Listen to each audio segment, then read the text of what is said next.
April నెలలోనే ఎండలు చుక్కలు చూపిస్తున్నాయి. తీవ్రమైన ఎండలతో మనుషులే కాకుండా అనేక జీవులు ఇబ్బందులు పడుతున్నాయి.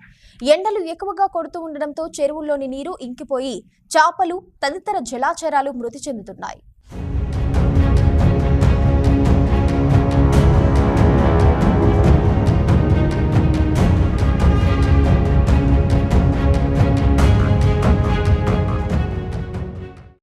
జయశంకర్ భూపాలపల్లి జిల్లా కాటర మండలం చింతకాని గ్రామంలోని గూడెప్పు చెరువులో ఎండలకు నీరు ఇంకిపోయి చేపలన్నీ చనిపోతున్నాయి. చెరువులని నమ్ముకుని చేపలను పెంచుతూ అదే జీవనాధారంగా చేసుకుని బ్రతుకుతున్న మత్స్యకారులు, చేపల పెంపకందారులు నష్టపోతున్నారు.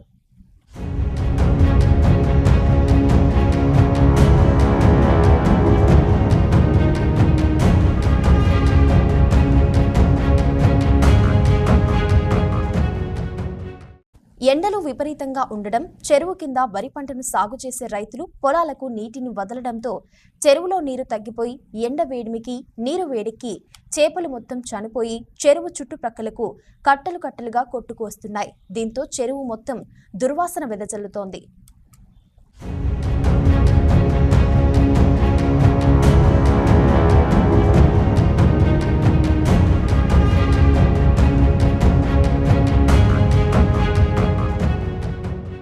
చింతకాని గ్రామంలోని గూడెపు చెరువులో రవి అనే చేపల పెంపకదారుడు సుమారు 6 లక్షల విలువైన చేపలను పెంచుతున్నాడు.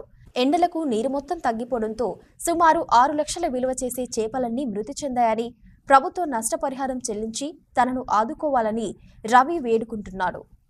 మాది రేగొండ మండలం బాగిటిపేట గ్రామం. అయితే నేను ఏమైనా కూడా మాకేం భూమి జాగా లేదు. మాకు కుల వృత్తి ఇదే కాబట్టి చెరువులు ఎక్కడెక్కడ ఉన్నా కూడా మేము చూసుకొని ఎక్కడ చెరువు ఉంటే అక్కడ పట్టుకొని పైసలు గ్రామ పంచాయతీ ఉంటే గ్రామ పంచాయతీకి కుల అయినా కూడా కులకి ఇచ్చుకుంటాం. మా కులం వేసిన అవి 2 లక్షలు, మొత్తం 6 లక్షలు 7 లక్షల నష్టం జరిగింది.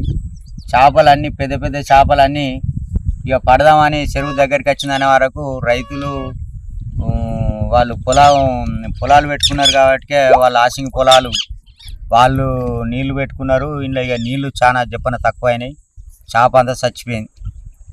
మాకు ఏమన్నా ప్రభుత్వం ఏమన్నా సాయం చేయాలనేది అనుమతి తీసుకుంటాను అంతే.